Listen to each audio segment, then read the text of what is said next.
Vă salutăm, Ligia și cu mine, soția mea și cu copiii mei, vă transmit salutări. Sunt responsabilizat să vi le aduc, așa că vă transmit salutările soției mele din Spania și a copiilor mei. Le-am povestit despre voi. Astăzi am intitulat predica de aici, din locul ăsta, Lutul în mâna olarului.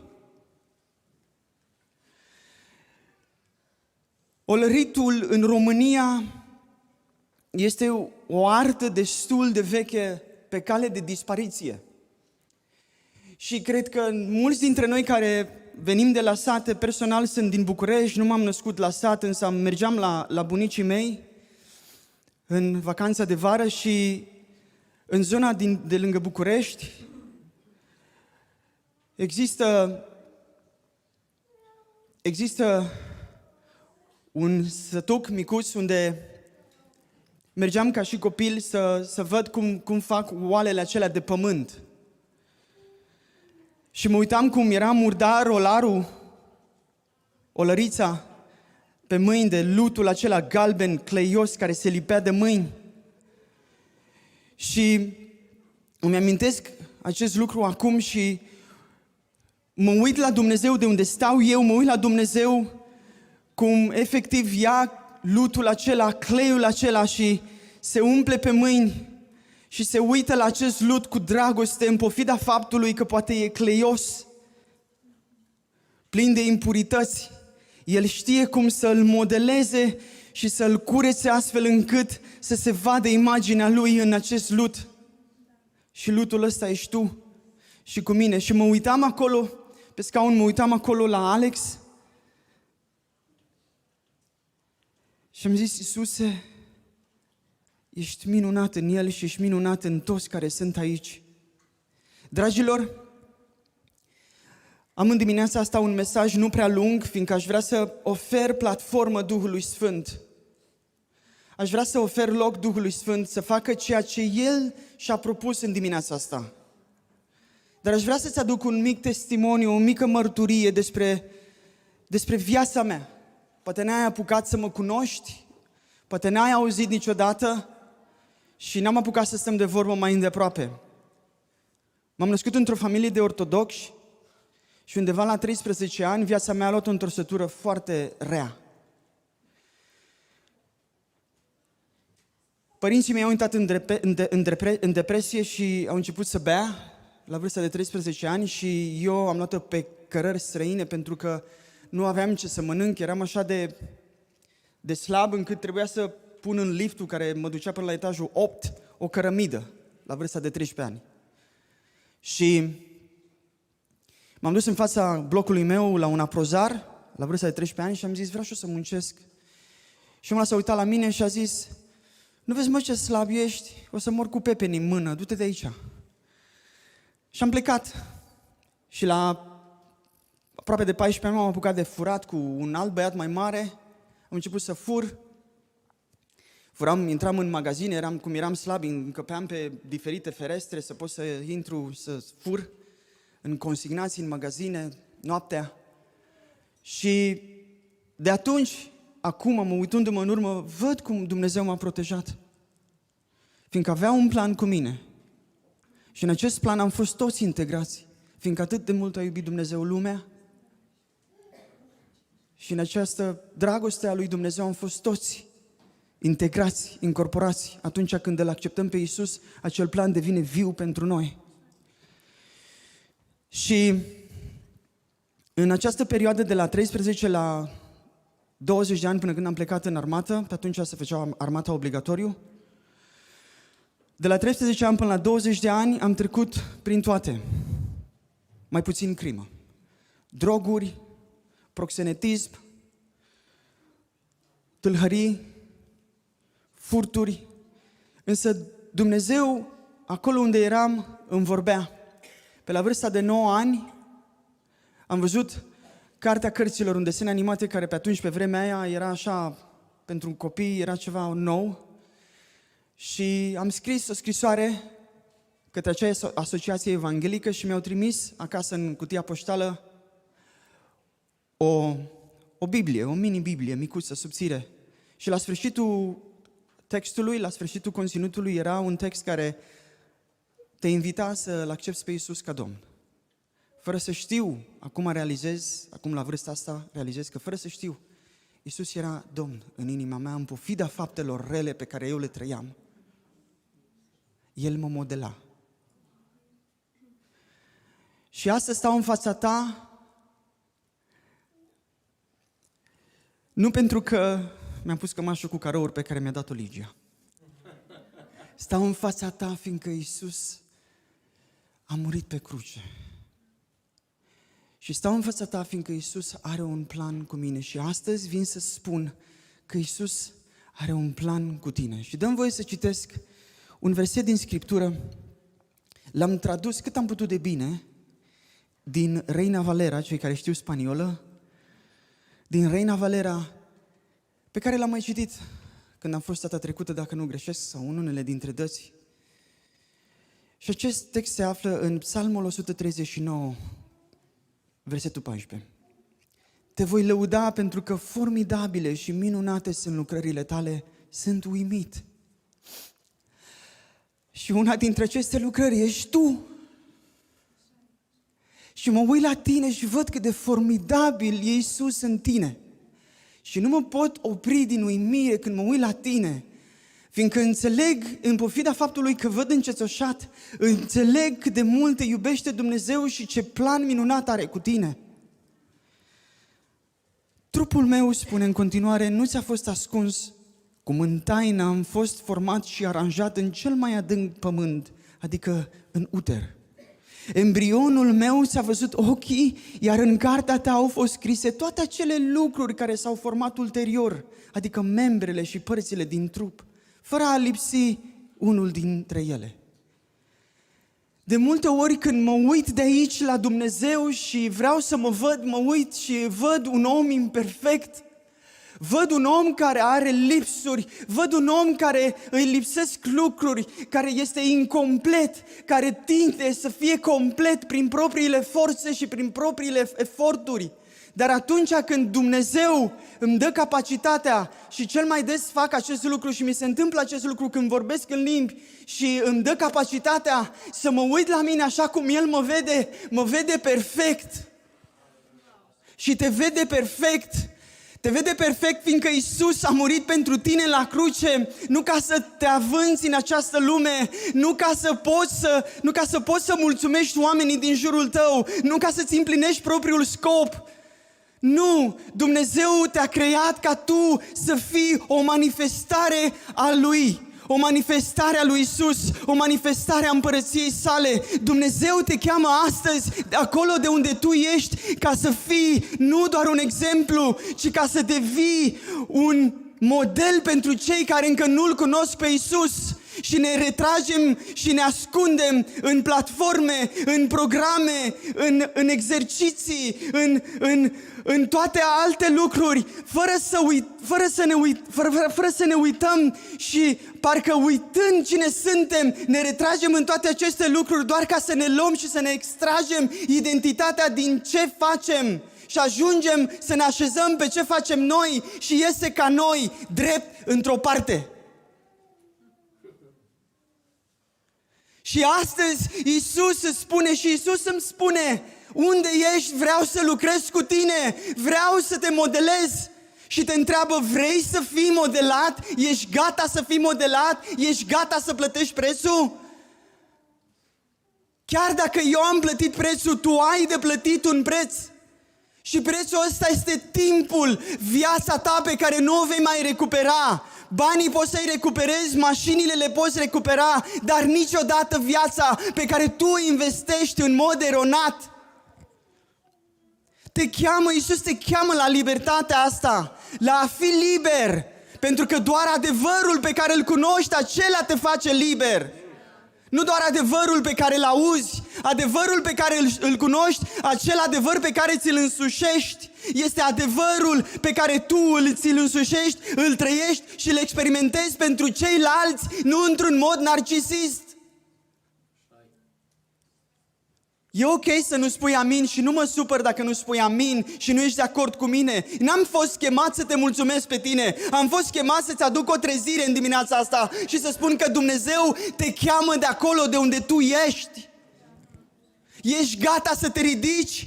Ai îndrăzneala asta să-i spui lui Iisus: sunt gata să plătesc prețul cu viața mea, cu timpul meu, nu să mori undeva, nu să te duci să mori pentru El, fiindcă Iisus nu te cheamă să mori pentru El, Iisus te cheamă să trăiești pentru El.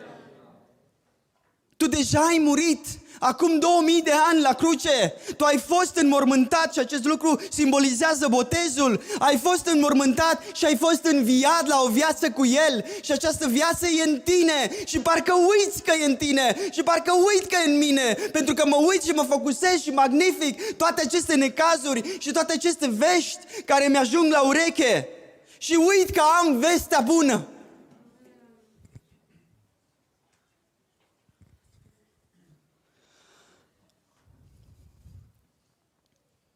Dumnezeu mă modelează acum, aici, pentru ceea ce El vede și a văzut în viitorul meu. Dumnezeu te modelează, vine din viitorul tău cu acea imagine pe care El o are despre tine, vine în prezentul tău și face și lucrează ca pe opera Lui care ești tu. Lucrează la inima ta, lucrează în circumstanțele tale. Și dă-mi voie să-ți o zic clar, poate crezi că circumstanțele rele prin care treci sunt îngăduite, sunt permise, sunt trimise de Dumnezeu, dar aș vrea să te întreb în dimineața asta, de ce nu îți asumi responsabilitățile? De ce nu te faci responsabil pentru lucrurile care îți merg rău în viața ta? De ce găsești întotdeauna un vinovat în Dumnezeu? Eu nu sunt aici să-L apăr pe Dumnezeu. N-am văzut niciodată o pisicuță apărând un tigru. Dar îți spun clar și răspicat, asumă-ți responsabilitatea când lucrurile merg rău în viața ta, pentru că dacă tu nu-ți asumi responsabilitatea, nu se va schimba niciun lucru. Singurul care este responsabil de acțiunile sale ești tu. Și a venit momentul să te ridici și să-i recunoști și să te pocăiești, să-ți schimbi mintea și să-i spui lui Dumnezeu: îmi pare rău că am luat decizii eronate. Îmi cer iertare că am luat decizii eronate. Primesc iertarea ta, Iisus, în dimineața asta. Vreau să fiu ca tine. Dar ai grijă când îi spui că vrei să fii ca El. Fiindcă trebuie să fii pregătit să plătești prețul pe care El l-a plătit cu viața Lui în sens de timp.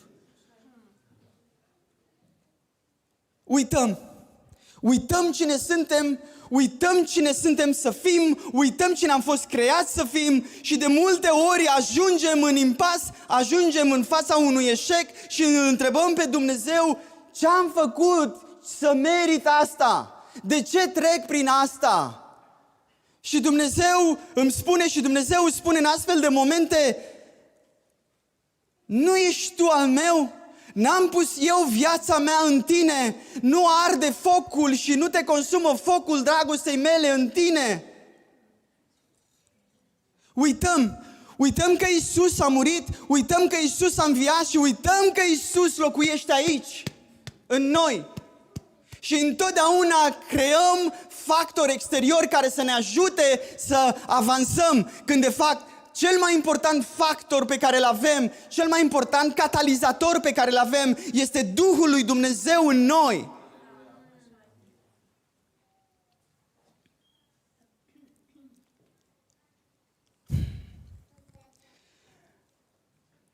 E nevoie să vă reamintesc că toate camerele inimii noastre, toate camerele inimii tale sunt ocupate și e momentul să spun un lucru important, biserică.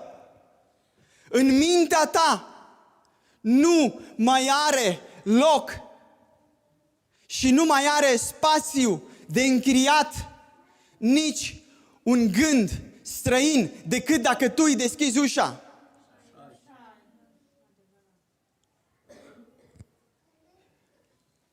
Camerele inimii tale sunt ocupate de Iisus. Era odată un om, știu că v-am spus povestea asta, o spun încă o dată pentru cei care nu au auzit-o. Era odată un om, se plimba prin piață și l-a găsit pe Iisus. Și Iisus a zis: în seara asta vin la tine. acasă.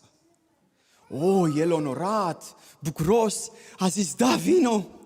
L-a adus acasă omul ăsta pe Iisus la el și a zis, asta e camera cea mai frumoasă, cu cea mai frumoasă priveliște, cea mai curată pe care întotdeauna am pentru toți oaspeții, dar astăzi am pregătit-o special pentru tine, am insistat la curățenie, am stat mult să o pregătesc pentru că ești un oaspete deosebit.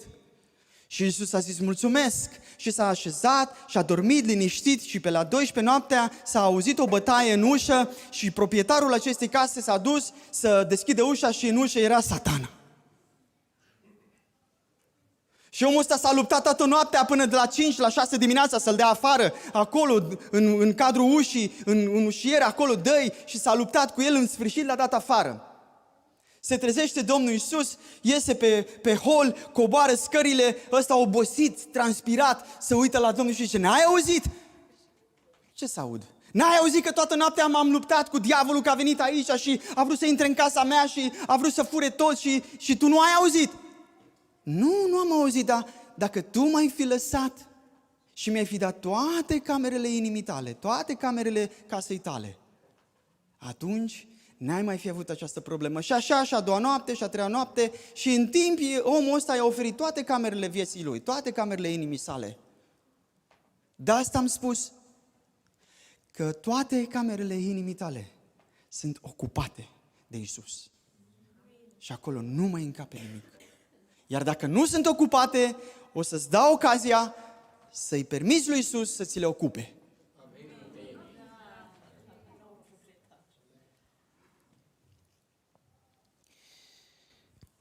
Cum spuneam, uităm cine suntem. Și aș vrea să vă citesc un verset, un pasaj mai precis din Efeseni 4, 17 în jos. Iată, dar ce vă spun și mărturisesc, eu în Domnul, să nu mai trăiți cum trăiesc păgânii. Și mulți înțelegem aici, mă ceartă. Nu, este o chemare la identitate și spune, hei, tu nu mai ești ca acum 10-20 de ani, Luc, tu nu mai ești așa, tu nu mai trăiești, să nu mai trăiești cum trăiai atunci, tu trăiești ca acum, în Hristos, în mine. Și continuă și spune, în deșertăciunea gândurilor lor, având mintea întunecată, fiind străin de viața lui Dumnezeu. Tu nu ești străin de viața lui Dumnezeu, Luc. Din pricina neștiinței în care se află în urma împietririi inimilor. Tu nu ai inimă de piatră, tu ai o inimă de carne, a fost transformată, în ea este Iisus. Ei, spune despre acești oameni, ei și-au pierdut orice pic de simțire, s-au dedat la desfrânare și săvârșesc cu lăcomie orice fel de necurăție. Dar voi, Biserică Kingdom, dar voi n-ați învățat așa pe Hristos, dacă cel puțin l-ați ascultat. Și de multe ori auzim lucruri și nu le ascultăm. Dar atunci când ne ascultăm, uite, dă-mi voie să spun un lucru. Tu știi că ești un duh care ai un suflet, care locuiești într-un trup și știi că prin trup, adică prin această carcasă, tu ai 5 simțuri și prin unele dintre ele intră toată corupția acestei lumi. Și dacă nu înveți și îți recomand să înveți să-și gestionezi emoțiile care sunt un produs a ceea ce auzi și vezi, dacă nu înveți și îți recomand să înveți să-și gestionezi emoțiile și o să zici, pe cum mă duc la psiholog? Nu neapărat trebuie să duci la psiholog. Frate, soră, citește Scriptura.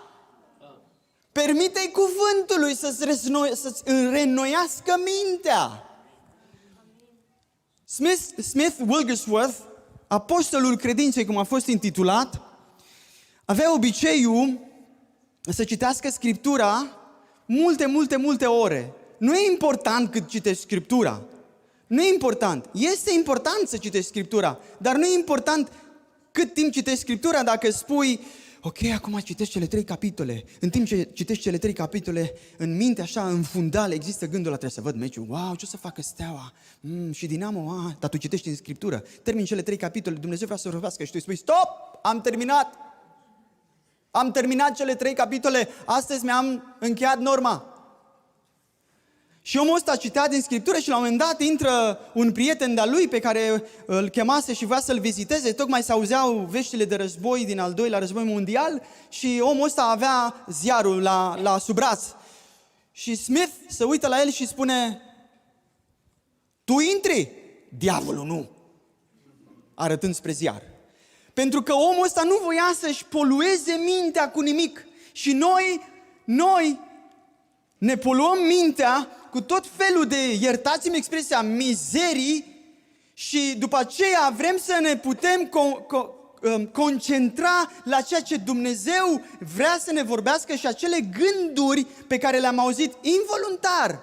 Hai să-ți dau cel puțin și să-mi dau cel puțin acest lucru de nevinovăție. Credit de nevinovăție, ok? Și involuntar auzi acele lucruri și te duci înainte lui Dumnezeu și începe acele gânduri să te bombardeze. Ei bine, cum gestionezi asta? Cum gestionezi? Pentru că nu poți să fii ferit. Vreau să dau un exemplu clar, biserică. Nu poți să fii ferit.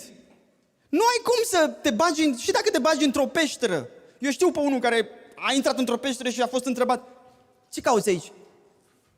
Locul tău nu e aici. Trebuie să ieși afară. Nu te băga în peșteră? În peșteră e întuneric, e frig, sunt lilieci, n-ai duș, n-ai bucătărie. Ce faci tu în peșteră? Și chiar dacă am intrat într-o peșteră și am devenit pusnici, sihaștri, chiar și atunci tot am avea de luptat cu ceva.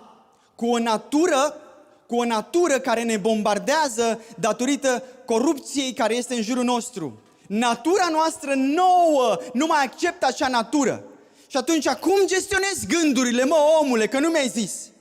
Uite cum gestionez eu gândurile. În momentul în care vine, cu cât îi dai mai multă importanță, cu cât îl bagi mai mult în seamă, cu cât pui lupa așa asupra lui, cu atât devine mai mare.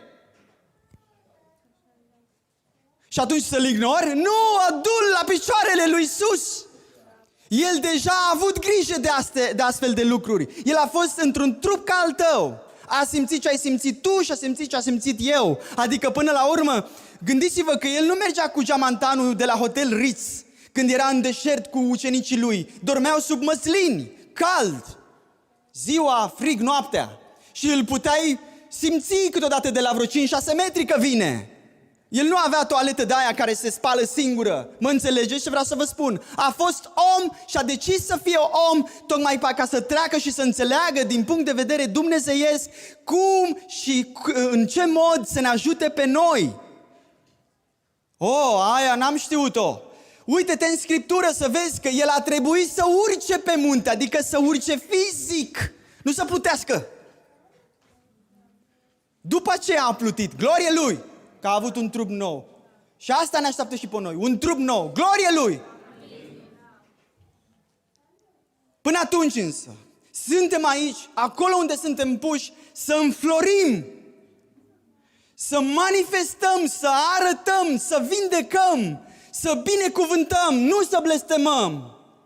Să chemăm oamenii care sunt în întuneric la lumina lui Isus și acea lumină e în tine.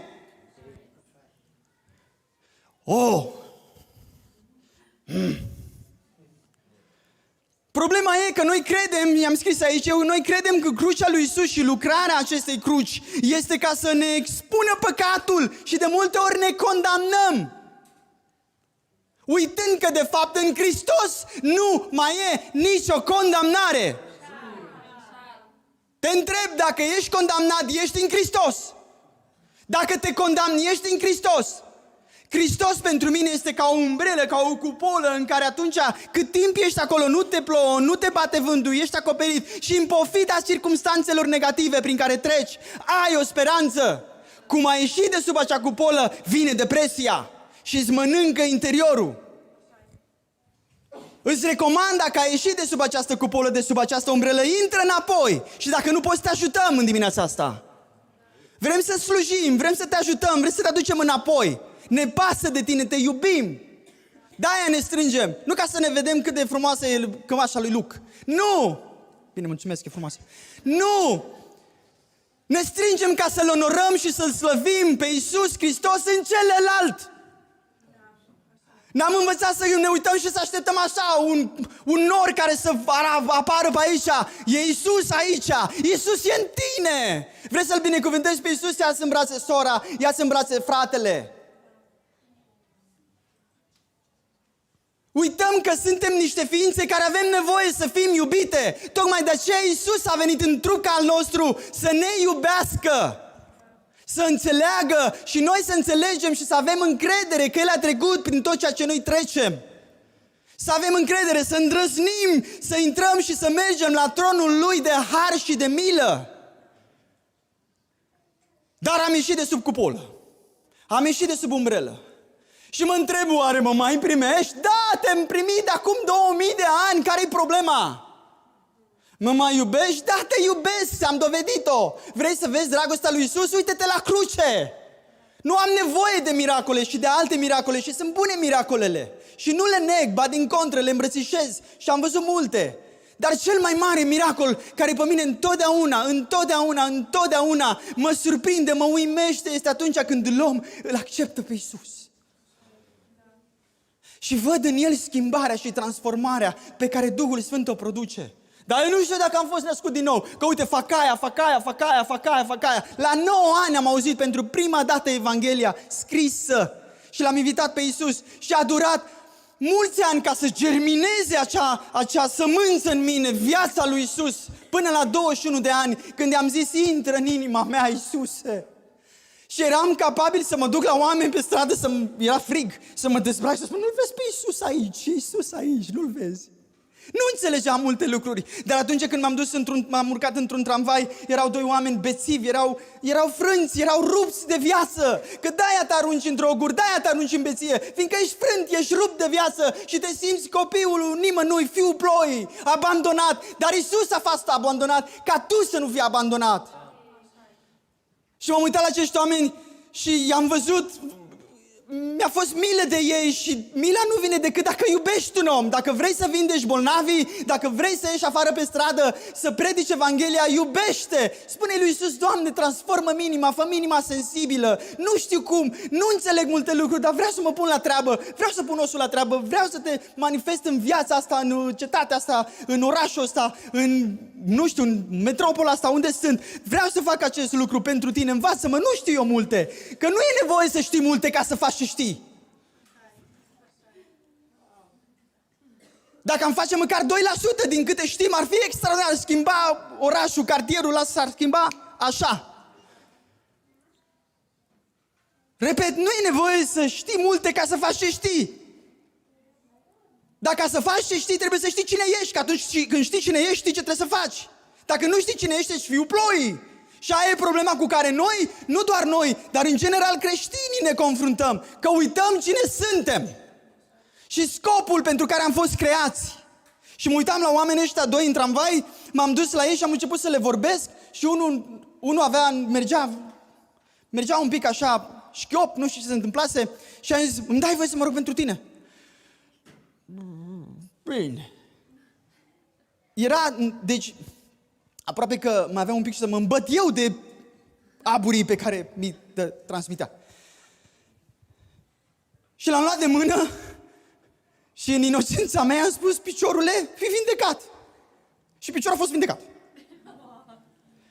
De multe ori noi folosim formule. Ai zis așa, ai zis pe invers, ai zis așa, ai zis aia, n-ai zis aia. Păi de-aia n-am mers, că n-ai zis aia. Nu! Credința în acțiune. Un om cu mâna uscată îi spune Domnul Iisus, întindeți mâna. Băi, cum să-ți întinzi mâna dacă o ai uscată? Imaginează-ți că îi spui unui ori, bă, nu vezi? Mă înțelegeți? Se înțelege ce spun? Sunteți cu mine? Ați băut cafea și eu. Deci, 2. Și se vede? Ajungem la punctul în care vrem miracole, vrem minuni și nu e rău, vrem vindecări și nu e rău, dar uităm că miracolul lui Dumnezeu suntem noi. Prețul pe care El l-a plătit este De neprețuit. Și dacă crezi că harul te învață și spune, ok, poți să te duci trăiești cum vrei, ok, nu! Harul nu te învață asta. Harul te învață să rugi cu păcatul și păgânătatea. Este harul care este acum tutorele tău, învățătorul tău. Și harul este Iisus Hristos și Iisus Hristos este în tine. Dar nu îl descoperi dacă stai așa, nu, îl descoperi pe paginile Scripturii. Îl descoperi când te rogi. Îl descoperi când stai înaintea Lui în post. Îl descoperi în diferite forme, când citești o carte inspirată de un om al lui Dumnezeu. Îl poți descoperi și în alte locuri, dar în mod special atunci când îți imbibi mintea cu cuvântul lui Dumnezeu, cu informație despre El, atunci tu știi și poți și ai această putere și îndrăzneală să poți să mergi în lume și spun, Biserica Kingdom, ascultă-mă, aici este locul tău de echipare. E ok să vii să plângi, e ok să vii să ceri rugăciuni, că până la urmă suntem frați, suntem egali. Suntem în Hristos, suntem în uniune și în unitate. Și Dumnezeu, eu înțeleg că Dumnezeu nu agrează uniformismul. Când m-am dus în armată, mi-au luat hainele mele, mi-au luat inelul pe care l-aveam, lanțul pe care l-aveam, pantofii pe care aveam, ciorapii pe care aveam și mi l-au dat pe ale lor și am devenit unul ca ceilalți. Ei bine, Dumnezeu nu vrea uniformism. Dumnezeu iubește uniunea și unitatea în diversitate. Ce-ar fi vin aici să spun, auzi, uite, aș vrea să spun știu. Bine, și altă dată, auzi, aș vrea să-ți povestesc eu știu. Am ajuns să ne cunoaștem așa de bine încât orice aș spune știu. Știu, nu mai trebuie, știu, că suntem uniformi, gândim la fel, facem la fel, dar avem aceste diferențe care, diferențele dintre noi ne completează ca să putem avansa în împărăție. Și vii aici să fii echipat. De-aia vii aici. Biserica este ca să fii echipat. La biserică vii să fii echipat. Efeseni 4, 11, 12 și 13. Și El a dat pe unii apostoli, profeți, evangeliști, păstori și învățători, ca să desăvârșească pe sfinți, nu pe păcătoși. Când ieși afară, predici Evanghelia celor care sunt separați, alienați de Dumnezeu și astfel se intitulează în Scriptură păcătoși. Pentru că păcate și tu faci. Acum nu-mi spune că nu le faci, că le faci fără voie. Mă auzi? Niciun păcat fără voie nu-l faci fără voie. Mai ești cu mine? Frate, mi-a zis Satana. Păi ce mă, tu vorbești cu el, nu să vorbești cu Dumnezeu? Frate, m-a influențat Satana. Păi ce mă, tu stai sub influența lui, nu stai sub influența harului? Frate, am avut așa un moment. Păi ce mă, nu supui toate, nu gestionezi, nu te învață, nu stai cu el să-și gestionezi emoțiile și ieșirile. Ai o problemă, înseamnă. Și e nevoie să insisti și să persiști în cuvânt. Pocăiește-te. Renuiește-ți mintea. Când zic asta, nu mă refer să te duci să stai în genunchi. E ok să te rogi în genunchi. Nu neg asta. Eu mă rog în genunchi. Ba mai mult, când am venit la pocăință, și aia pentru mine a fost o lecție foarte importantă. Respect bătrânii, iubesc bătrânii, fiindcă prin ei am primit cuvântul. Îi iubesc, îmi place să stau cu ei. Dacă vede cineva că stau prea mult cu el aici în biserică, înseamnă că e bătrân. Nu, asta spun, nu. Iubesc bătrânii pentru că îi onorez. Scriptura mă învață să onorez bătrânii, să mă uit la înaintașii mei, să văd cum au sfârșit ei, mă uit la ei. Când veneam la rugăciune, era un profet, un proroc din Brașov și mereu îmi spunea, ia frățucă, ia, ridică pantalonii. Și ridicam așa pantalonii, ia, hai să vedem genunchii. Și arătam genunchii, astăzi nu ai cuvânt, nu te pun la cuvânt, fiindcă aveam păr. Dacă nu aveam păr, înseamnă că mă rugasem destul toată săptămâna și era părul tocit. Și mă punea să mă rog. Și în inocența și ignoranța pe care ei aveau, eu am trăit sub autoritatea acestor oameni și am învățat nu multe, foarte multe lucruri. Foarte multe lucruri. Primul lucru pe care l-am învățat a fost smerenia. Și am avut multă vreme ca și păstor, te mai cheamă în stânga-dreapta și vor să-ți plătească bani și de motorină și unul dintre motivele pentru care eu nu l-am banii aceștia de motorină, vorbesc despre smerenie, ascultă-mă. Și unul dintre motivele pentru care nu l-am banii de motorină, eu l-am fiindcă nu voiam într-un fel sau altul să predic ce voiau ei să predic. De obicei cam așa se întâmplă. Bă, îți dau banii ăștia, uite, noi suntem aici și predici și tu asta și asta și asta. Și eu nu voiam să fac asta, fiindcă eu nu pot să nu fiu fidel. Mă auzi? Nu pot să nu fiu fidel la ceea ce Dumnezeu m-a chemat să predic. Eu nu știu să predic despre acte și despre lucruri culturale. Eu îl predic pe Iisus. Și într-una din zile Dumnezeu îmi spune, Luc, tu ești mândru. Cum adică? Eu, până acum, Iisuse, eu mă mândream cu smerenia mea. Luc, tu ești mândru. De ce? De ce spui asta, Duhule Sfânt? Uite, eu vreau să te corectez. Eu te iubesc și eu vreau să te corectez. De acum încolo trebuie să înțelegi, îmi spune Duhul Sfânt, că de câte ori un om îți oferă bani, că te duci la el și așa, nu-ți oferă fiindcă tu slujești. Că tu nu le dai lor nimic. Le dai ceea ce eu ți-am dat. Ceea ce eu ți-am dat. Însă, atunci când tu primești banii, tu mă onorezi pe mine. Tu când accepti această sumă, fie, nu contează, tu mă onorezi pe mine. Și la picioarele bătrânilor ăstora, eu am învățat să fiu smerit, am învățat ce este smerenia. În primul rând, smerenia nu este un act, ascultă-mă, smerenia nu este un act în afara rodului sfințeniei. Fiindcă atunci când îl cunoști pe Iisus, ai ca rod sfințirea vieții tale. Ascultă-mă, rodul cunoașterii, unul dintre roadele cunoașterii lui Iisus este sfințirea. Adică o viață trăită intenționat. Am auzit? Intenționat. Nu faci ca evreul ăla care dădea zeciuială așa, cum dădea el zeciuială. Zicea, Doamne, toate bagnotele care rămân atunci când le arunc în aer și rămân în aer sunt ale tale, tot ce cade pe pământ sunt ale mele. Nu? Smerenia este un act voluntar, sfințirea este un act voluntar. Un act pe care tu te învoiești cu Duhul Sfânt și îi permiți Duhului Sfânt să-L împlinească în tine. Aș vrea să revin. Aș vrea să revin la Lut, de la care am plecat.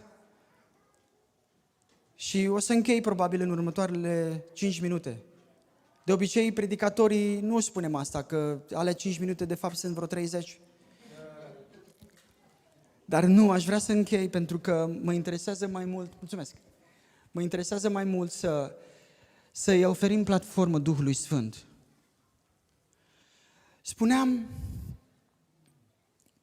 Spuneam că credem că crucea lui Iisus și lucrarea sa este ca să ne expună păcatul și să ne arate nevoia de un mântuitor, fiindcă nu putem să ne salvăm singuri. Și este așa. Dar dacă ar fi doar atât, atunci treaba ar fi lăsată la jumătate. Hristos a murit pe cruce pentru ca să-ți redea identitatea ta pierdută acolo de Adam. Și până nu ești 100 oaie, nu vei înțelege cât de mult ai iubit Dumnezeu. Să zic din nou? Până când nu ești oaia pierdută, nu vei înțelege de ce a lăsat celelalte 99.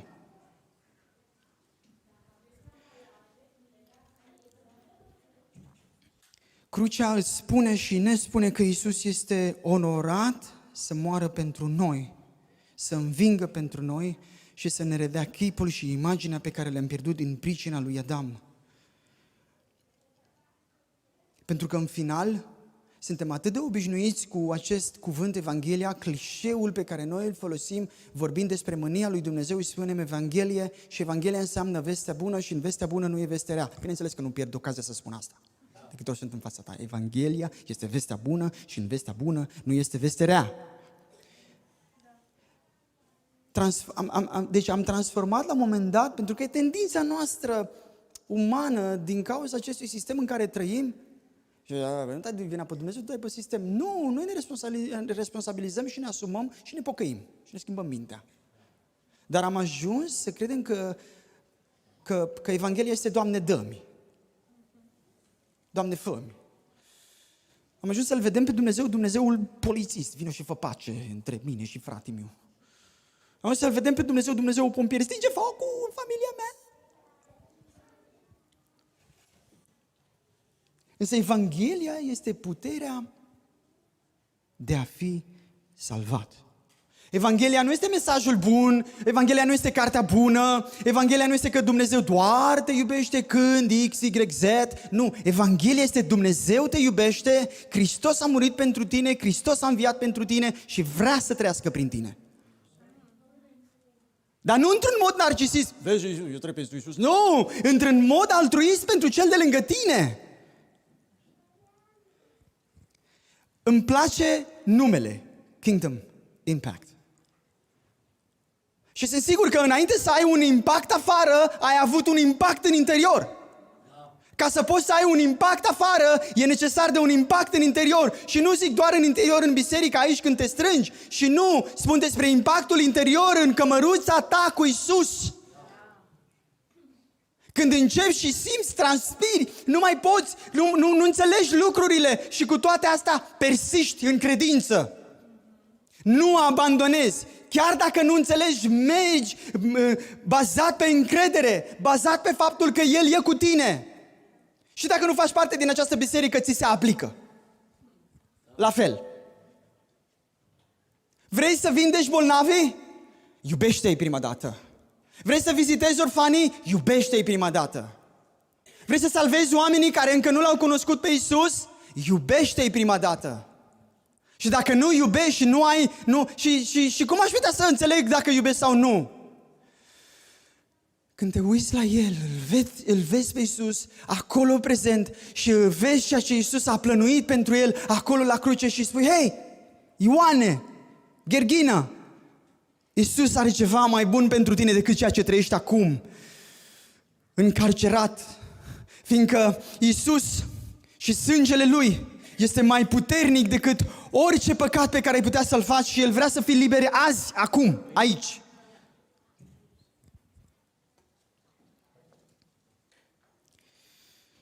Evanghelia este puterea lui Dumnezeu de mântuire a fiecăruia care crede și ea nu se referă numai la o mântuire de păcat strict sens juridic, ci o mântuire de toate, ascultă-mă, o mântuire de toate consecințele pe care păcatul le-a adus umanității, iar una dintre cele mai importante fiind următoarele două. Mântuit de alienarea de Dumnezeu, de înstrăinarea de Dumnezeu pe care păcatul a produs-o umanității și mântuit de judecata viitoare. Nu știu, frate, că nu știu dacă mai intru eu în cer, că am făcut X, Y, Z. L-ai primit pe Iisus? Da. Atunci faptul că tu crezi, acest lucru te curățește. Ce zic din nou? Faptul că tu crezi în Iisus și în jertfa Lui, acest lucru este considerat pentru tine ca și curățire, ca și curăție. Când Iisus se uită la tine, când Dumnezeu se uită la tine și ți-am mai zis asta, Dumnezeu Tatăl când se uită la tine nu-și pune ochelarii lui Iisus. Gabriele, adu ochelarii. Mă uită, ăsta e prea păcătos, trebuie să-l văd. Nu! Să uită la tine și îl vede pe Iisus, Fiul Lui prea iubit. Și te cheamă la această identitate pe care, într-un fel sau altul, învățăm să ne alienăm de ea după ce l-am primit pe Iisus prin diferite canale și informații care nu sunt conform planului lui Dumnezeu, respectiv voii lui Dumnezeu pentru noi, cea sfântă, plăcută și desăvârșită. Și ieșim de sub această cupolă și intrăm sub o altă umbrelă sau eventual suntem în deșert fără niciun fel de umbrelă. Nici măcar cort nu mai avem. Satana, dacă îi dai voie, nu doar că îți mănâncă mic dejunul, îți ia și prânzul, și cina, și hainele, și casa, și tot. Și cum să nu îi le dau? Ascunde-te în Iisus acolo unde ești deja. Concentrează-te, uite-te și citește și rănuiește-ți mintea, fiindcă tu ești perfect în Duhul, dar încă mai sunt lucruri în suflet. La fel și la mine, la fel și la tine. Și sufletul este mintea. Și îți repet asta și să zic din nou. Problema noastră nu e în Duh unde suntem perfecți. Problema noastră este la mansardă. Nu avem tot acoperișul. Ne plouă în șemineu. Și după aceea când descoperim că trecem prin impasuri, îi spune lui Dumnezeu, Doamne, vină la mine, dar acoperă și repară-ți acoperișul, omule. Evanghelia nu este doar la nivel intelectual, unde doar citești Scriptura. Și dacă citești un verset din Scriptură și permiți Duhului Sfânt să ți-l arate, acel logos, cuvânt scris, devine rema, devine revelație. Și tu, bazat pe aia, lucrezi. În Evrei spune la un moment dat că femeile și-au primit morții. Doar morți înviați, doar pentru că au avut o cunoștință orală despre Dumnezeu. Când Scriptura spune, când Dumnezeu prin Pavel spune lui Timotei, toată Scriptura este insuflată. Care Scriptură? Că ei nu aveau Noul Testament. Tu ai Noul Testament, ai relatările despre Isus, minunatele vindecări, predicile Domnului Isus Hristos. Și eu aleg să cred minciuni. Aleg, pentru că până la urmă nu există păcat fără voie. Mă auzi? Este păcat fără voie neintenționat atunci când nu ești conștient, dar tu ești conștient. Nu ești în comă. În afară de faptul că atunci când îi spui, Doamne, vino, vreau trezire. Că dacă vrei trezire înseamnă că dormi, nu? Ești cu mine? Ia-o logic. Dacă vrei trezire și îi spui, Doamne, vreau trezire, înseamnă că dormi. Dacă dormi, bea o cafea. Fă un duș rece. Nu, fă ceva. Nu rămâne așa, aștept să vină Domnul. Nu aștepta să vină Domnul, că Domnul e în tine. Tu nu intri în prezența lui Dumnezeu. Tu aduci prezența lui Dumnezeu aici, acum. Vreau trezire, n-am vrut să te păcălesc. Sunt sincer cu tine și n-am vrut să te fac să ridici mâna să te întreb că cine vrea trezire. N-am vrut să-ți fac asta. Că dacă spuneam așa, înseamnă că dormi. Dar tu nu dormi, eu mă uit la tine și văd că nu dormi. Dar mintea și lumea și corupția din lumea asta ne învață să dormim. Și a venit momentul să ne ridicăm și să spunem, Doamne, vreau cafeaua tare. Și dacă nu funcționează, mai vreau un shot. La fel ca și cu dragostea, că mi-a zis cineva, bă, am o problemă cu vecinul meu. Ce problemă ai, mă? Băi, uite, îmi face aia, aduce cățelul la mine în curte, uite, preșul murdar de la cățel, îmi face multe, aruncă la mine, îmi face multe. Și am zis simplu, iubește-l. Păi am încercat, dar nu funcționează, ce să fac? Mărește doza. Ne-am învățat așa să vină Dumnezeu. Unde să vină, mă, Dumnezeu? Că tu l-ai în tine. Eu ce vrei să vină Dumnezeu? Așa cum am zis, fantome. Chiar dacă în engleză spune The Holy Ghost. Nu e fantoma sfântă pentru mine. Pentru mine prezența lui Dumnezeu este focul lui Dumnezeu care arde păcatul. Pentru că îi dau voie. Păcat înseamnă alienarea mea față de Dumnezeu, nu o conduită, nu un comportament. Că ăla mi-l modific. Dar Evanghelia am ajuns să credem că este o conduită, este o scrisoare, este un manual de schimbare a comportamentului. Aia am ajuns să credem despre Evanghelie. Manualul de instrucțiuni. Să nu furi. Băi, omule, nu înțelegi că tu nu mai furi fiindcă tu ai o minte nouă?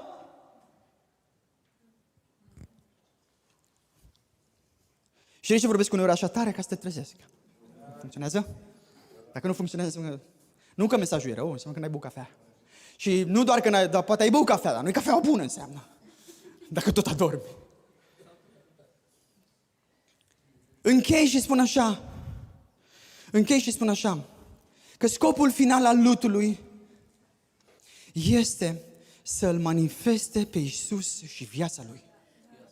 Și dacă ești aici, hai te rog, dacă ești aici în dimineața asta și sunt sigur că n-ai venit doar ca să vezi cămașa mea în garouri. Aș vrea să invit echipa de lucrători, de oameni, de echipa care se roagă pentru cei care sunt în nevoi. Aș vrea să o invit aici împreună cu mine.